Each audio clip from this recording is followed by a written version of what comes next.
오늘 말씀을 보면 하나님께서는 교회 안에 지도자들을 세워주셨습니다.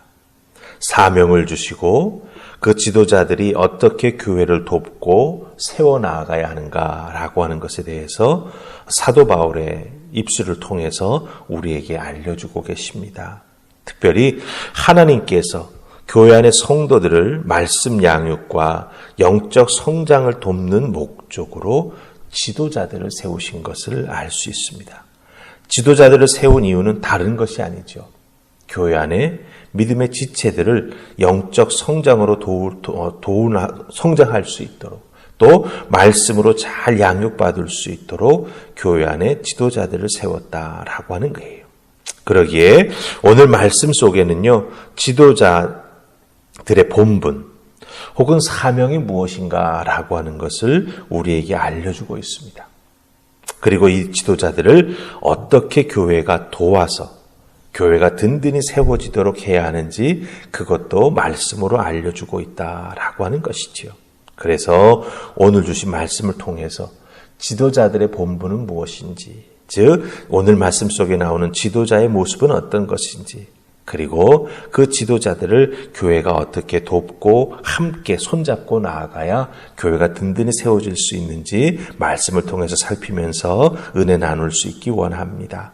자, 우리 1절 말씀 보십시다. 17절 말씀 보십시다. 17절. 우리 17절 다 찾으셨죠? 우리 17절 말씀 같이 읽습니다. 시작.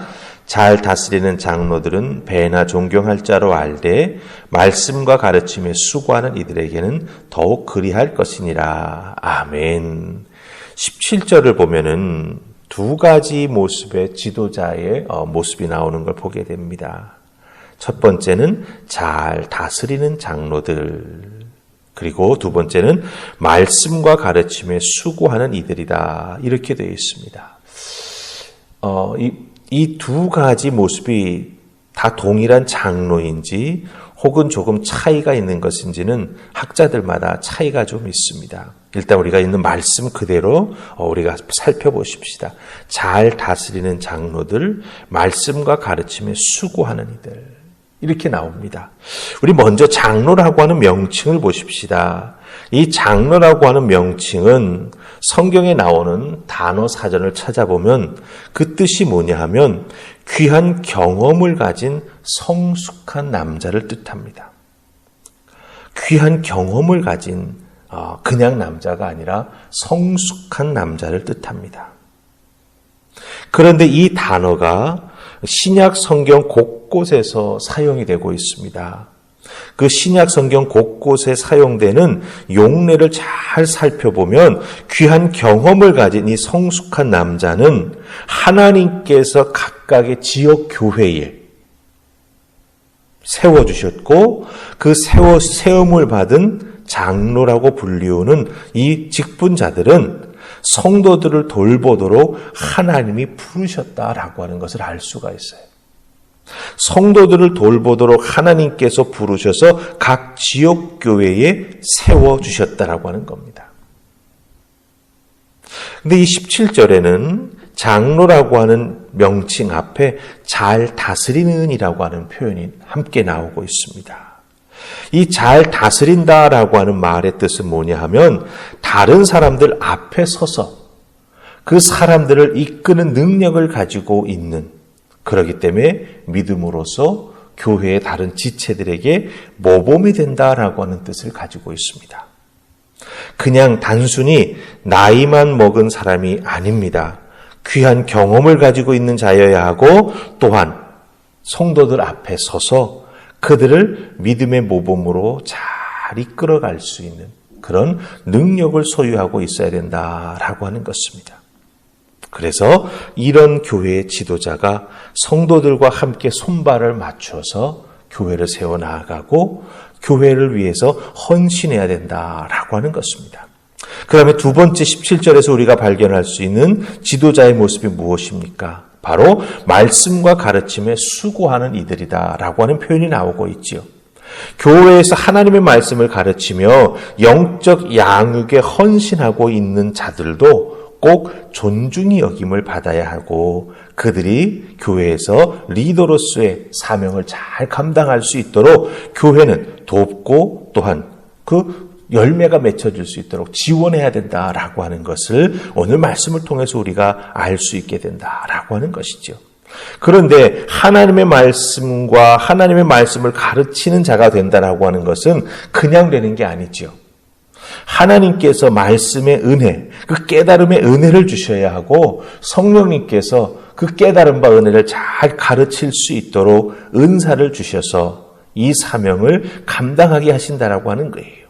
그냥 되는 게 아니라 하나님께서 말씀을 깨달아 알 수 있도록 은혜도 주시고 잘 깨달은 바를 가르칠 수 있도록 가르침의 은사를 성령님께서 허락해 주실 때 이 사명을 감당할 수 있다라고 하는 거예요.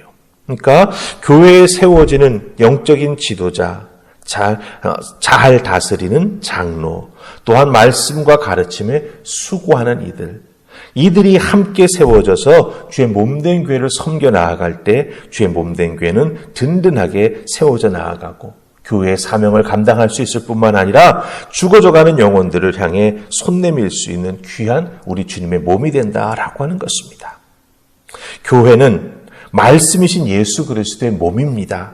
여러분 잘 아시죠? 그리고 예수 그리스도에 대한 온전한 신앙 고백 위에 이 주님의 몸된 교회는 세워져 있습니다. 그냥 건물이 아닙니다. 그냥 사람들의 모임이 아닙니다. 교회는 말씀이신 예수 그리스도의 몸이며 또한 예수님에 대해서 신앙 고백을 하는 성도들의 신앙 고백 위에 이 교회가 세워져 있다라고 하는 것이죠. 그렇기 때문에 교회는 성도들에게 지도자가 되는 자들은 자기 자신이 먼저 말씀에 순종하고 말씀 따라 살아가는 모범을 보이면서 자기 자신이 경험한 깊은 말씀의 은혜를 나누고 그 은혜를 통해서 성도들의 삶이 변화되고 변화된 성도들이 자기의 삶으로 세상에 나아가 또한 그 말씀과 변화된 자기 자신의 삶으로 복음을 증거하는 그런 아름다운 선순환이 교회 안에 생겨져야 된다라고 하는 것이죠. 지도자는 단순히 권위만 가진 자가 아닌 것을 우리가 여기서 보게 된다라고 하는 것이죠. 말씀으로 실천하고 말씀에 순종하고 주님을 위해서 자기 자신이 먼저 희생할 수 있을 때 그것이 진정한 교회의 지도자, 리더십의 모습이 된다라고 하는 것입니다. 교회가 말씀에 세워지지 아니하면 흔들릴 수밖에 없습니다. 말씀이 바로 선 교회가 될 수 있도록 우리는 세상 풍조가 바뀌고 삶의 형태가 바뀌어도 어떻게 해야 됩니까? 하나님께서 세워주신 지도자들을 통해서 모범을 통해 배우고 말씀의 가르침을 통해 배우면서 우리 하늘품 화평교회가 말씀에 든든히 세워지는, 그래서 세상을 향해서 정말 예수 그리스도를 믿으라고 선포하며 삶으로 증거할 수 있는 아름다운 교회가 될 수 있기를 간절히 소망합니다. 여러분 한 분 한 분이 먼저 우리 하늘품 화평교회 영적 지도자들을 위해서 기도해 주시고 그 지도자들이 오늘 있는 말씀처럼 정말 주님께서 맡겨주신 사명 잘 감당해 나아갈 수 있는 은혜를 허락해 달라고 위에서 중보기도 해주시면서 또한 여러분은 순종하고 믿고 따르면서 교회가 아름답게 세워져 나아가는 놀라운 은혜가 우리 하늘품 화평교회 풍성히 임할 수 있기를 주님의 이름으로 축복합니다. 아멘. 우리 기도하십시다. 좋으신 하나님 은혜 감사합니다.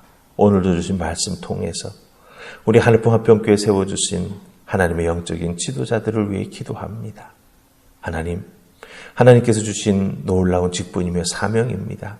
잘 감당할 수 있도록 주여 도우시고 특별히 많은 성도님들 앞에 세워질 때마다 모범이 되게 하시며 거룩한 영향력을 미치게 하여 주시고 특별히 말씀에 따라 순종하며 그 말씀 따라 살아가는 귀한 믿음의 사람들 다 될 수 있도록 축복하여 주시옵소서.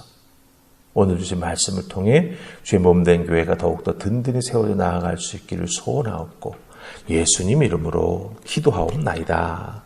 아멘.